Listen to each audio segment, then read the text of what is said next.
Let's take the one on Adam, God.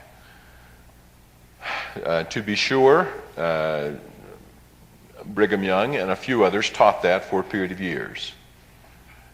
But by the criteria I've just given you, it would not qualify as being the doctrine of the church, because frankly, when President Young passed away, that doctrine passed away with him.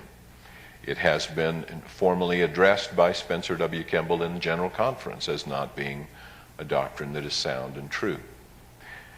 Now, the immediate response I'll get from someone is, wait a minute, whoa. Brigham Young was president of the church at the time. That's right. And he preached it in General Conference. And he preached it in General Conference. That is correct. My response to that would be, and this is a little tough sometimes, but I have pretty good authority on this one from President Hinckley, and it goes something like this. Latter-day Saints do not believe in either apostolic or prophetic infallibility. Now, what does that mean?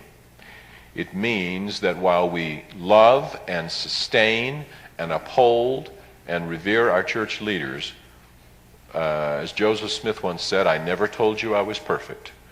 And he said, if anyone should expect perfection from me, I should expect it from them. And so we believe that it's perfectly possible for a person who, even in a church position of that sort, to say something that is, in the long run, proven not to be so, not to be true.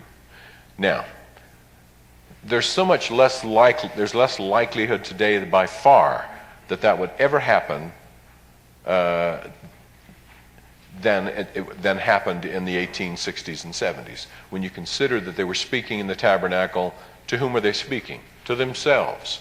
The leaders got up and they might have a favorite hobby doctrine they'd like to talk about, and they'd talk about it. We read it now and we go, oh my goodness, he did this in conference? What is going on? You just won't see it today.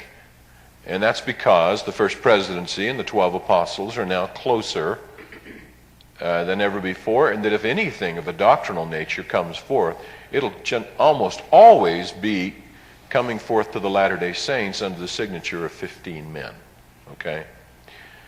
And so the first one I would say is that is an illustration of where, and I think this is something else that ought to be known.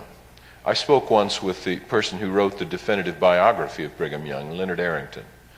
And I asked Leonard, I said, Leonard, have you read everything Brigham preached? He said, everything that could be found. I said, what percentage would you say of his sermons on the Godhead reflected this Adam God idea? He said, about 15%. He said, I knew that would be asked of me, so I took the time to study everything he said on God and the Godhead, and he said about 15% of it deals with this Adam God thing. But it's there, and we don't act like it wasn't there, and we don't say he was misquoted. If so, he was misquoted many times.